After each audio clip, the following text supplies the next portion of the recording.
రెగ్యులైజేషన్పై స్కీమ్పై పోరాటానికి సిద్ధమైన బీఆర్ఎస్ రాష్ట్ర వ్యాప్తంగా నిరసనలకు పిలుపునిచ్చింది. హైదరాబాద్ సహా అన్ని జిల్లాల్లో పెద్ద ఎత్తున ఆందోళనలు చేపట్టనున్నారు. హైదరాబాద్లోని జీహెచ్ఎంసీ అలాగే హెచ్ఎండిఏ కార్యాలయాల వద్ద ధర్నాలు, ఎలాంటి ఛార్జీలు లేకుండా ఉచితంగా ఎల్ఆర్ఎస్ అమలు చేయాలని గులాబీ నేతలు డిమాండ్ చేస్తున్నారు. రాష్ట్ర ప్రజలపై ఆర్థిక భారం మోపడానికి కాంగ్రెస్ సర్కార్ ఎల్ఆర్ఎస్ను వాడుకుంటోందని మండిపడుతున్నారు.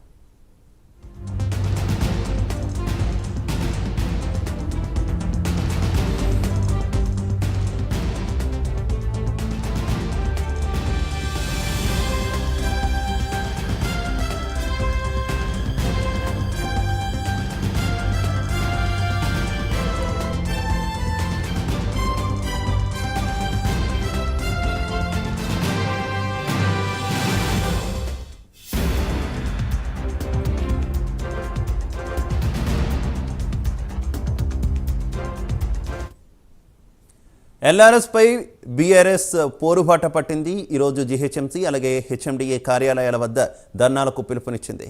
ఇదే విషయానికి సంబంధించి మరింత సమాచారం మా కరెస్పాండెంట్ చందు అందిస్తారు. చందు. శివ, ఎల్ఆర్ఎస్ పై బీఆర్ఎస్ పార్టీ పోరుబాట పట్టింది. ఈరోజు రాష్ట్ర వ్యాప్తంగా నిరసనలకు పిలుపునిచ్చింది. రాష్ట్ర వ్యాప్తంగా అన్ని నియోజకవర్గాల్లో బీఆర్ఎస్ పార్టీ శ్రేణులు పెద్ద ఎత్తున నిరసనలు తెలపాలి అని చెప్పి కూడా BRS party working president KTR పిలుపునిచ్చిన నేపథ్యంలో ప్రస్తుతం మనం చూస్తున్నాం హైదరాబాద్ మైత్రివనం దగ్గర బీఆర్ఎస్ పార్టీ శ్రేణులు పెద్ద ఎత్తున ఇక్కడ నిరసన తెలుపుతున్నారు. ఇప్పటికే కొద్దిసేపటి క్రితమే ఇక్కడికి మాజీ మంత్రి తలసాని శ్రీనివాస్ యాదవ్ కూడా చేరుకున్నారు. మొత్తంగా ఎల్ఆర్ఎస్ వద్దు, ఎల్ఆర్ఎస్ రద్దు చేయాలి, ఖచ్చితంగా ఎల్ఆర్ఎస్ కనుక ఇస్తే ప్రభుత్వం ఖచ్చితంగా ఉచితంగానే ఇవ్వాలి అంటూ కూడా పిలుపునిచ్చింది. అదేవిధంగా ఖచ్చితంగా ఎల్ఆర్ఎస్ను రద్దు చేసే వరకు కూడా పోరాటం చేస్తామంటూ పిలుపునిచ్చిన నేపథ్యంలో పెద్ద ఎత్తున ఇక్కడ నిరసన కార్యక్రమం అయితే కొనసాగుతుంది. ప్రస్తుతం మనతో తలసాని శ్రీనివాస్ యాదవ్ గారు చేరుకున్నారు. చెప్పండి, ప్రస్తుతం ఎల్ఆర్ఎస్ పైన ఏంటి అసలు ధర్నా కారణం ఏంటి? ప్రస్తుతం మనం చూసినట్టయితే ఇప్పుడైతే చేరుకున్నారు. ప్రస్తుతం పెద్ద ఎత్తున ఆందోళన అయితే కొనసాగుతా ఉంది. ఇక్కడ పెద్ద శ్రేణులు పాల్గొన్నారు. ముఖ్యంగా ఎల్ఆర్ఎస్ రద్దు చేయాలి, ఎల్ఆర్ఎస్ పై కాంగ్రెస్ పార్టీ మాట మార్చింది అనేటువంటి అంశాన్ని కూడా చెప్తున్నారు. ప్రస్తుతం ఎల్ఆర్ఎస్ పై మనతో మాట్లాడడానికి తలసాని సాయి కిరణ్ యాదవ్ మనతో ఉన్నారు. సాయి కిరణ్ యాదవ్, చెప్పండి, ప్రధానంగా ఈరోజు ధర్నా కారణం ఏంటి? మీకు కాంగ్రెస్ పార్టీ అంటేనే యూటర్న్ పార్టీ అయిపోయింది. ఎందుకంటే ఎన్నికల సమయంలో ఎటువంటి హామీలు ఇచ్చినా కూడా వాళ్ళు అన్ని యూటర్న్ చేసుకోవడం జరుగుతుంది. ఎల్ఆర్ఎస్ కూడా వాళ్ళు ఎలక్షన్ టైంలో దీన్ని ఉచితం చేస్తా అన్నారు, ప్రజలకి అందిస్తామన్నారు. No BRS, no LRS, Congress ప్రభుత్వంలోకి వస్తుంది, మీకు తప్పకుండా ఉచితంగా ఇస్తా అని ఈరోజు యూటర్న్ చేసుకొని అప్లికేషన్కి 1000 10,000 వాళ్ళు దోచుకోవడం జరుగుతుంది. 25 లక్షల లబ్ధిదారులకి 20,000 కోట్లు దోచుకునే ప్లాన్ ఇది. దాన్ని మేము ఖండిస్తున్నాం.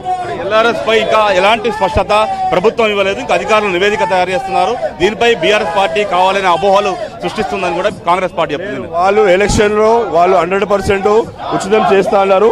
గవర్నమెంట్ వచ్చిన తర్వాత కూడా వాళ్ళు అనౌన్స్మెంట్ చేస్తారు. దాని ప్రకారమే మా డిమాండ్ ఏంటంటే మీరు చెప్పిన డిమాండే ఉచితంగా చేయమన్నారు, ఉచితంగా చేయాలని మా డిమాండ్. అంటే ఎల్ఆర్ఎస్ పై అంటే ప్రజల వాదన ఎలా ఉంది? మీరు ఎల్ఆర్ఎస్ పై ప్రజలు ఏమనుకుంటున్నారు? ప్రజలు కూడా ఎల్ఆర్ఎస్ రావడము మంచి కార్యక్రమం అయినప్పటికీ మాకు ఉచితం చేస్తేనే, ఎందుకంటే డబ్బులు లేకుండానే బీదవాళ్ళుగా ఉన్నాం కాబట్టి మాకు ఈ పరిస్థితి వచ్చింది. మా దగ్గర డబ్బులు కోరుకుంటే మీకు ఎటువంటి పరిస్థితి ఉంటుందని ఈ గవర్నమెంట్ అనేది పేద ప్రజానికానికి హక్కున చేసుకునే విధంగా ఉండాలి, కానీ దోచుకునే విధంగా ఉండదు. ఎల్ఆర్ఎస్ సంబంధించి ప్రజలకు మేలు చేకూర్చే విధంగా ఉండాలి. ఎల్ఆర్ఎస్ వల్ల ప్రజలపై పెద్ద ఎత్తున భారం పడుతుంది కాబట్టి ఖచ్చితంగా ఎల్ఆర్ఎస్ రద్దు చేయాలి, లేదంటే ప్రభుత్వం ఉచితంగానే ఎల్ఆర్ఎస్ చేయాలంటూ కూడా బీఆర్ఎస్ పార్టీ ధర్నాలకు ఈరోజు రాష్ట్ర వ్యాప్తంగా పెద్ద ఎత్తున బీఆర్ఎస్ శ్రేణులు రోడ్డెక్కారు. ప్రధానంగా అన్ని నియోజకవర్గాలు, అన్ని మండల కేంద్రాలలో కూడా ధర్నాలు చేస్తున్నారు. ఈ రోజు ఏదైతే మాజీ మంత్రులు ఆయా జిల్లాల్లో ధర్నాలకు దిగారు, అదేవిధంగా ఎమ్మెల్యేలు నియోజకవర్గ స్థాయిలో ధర్నాలు చేస్తా ఉన్నారు.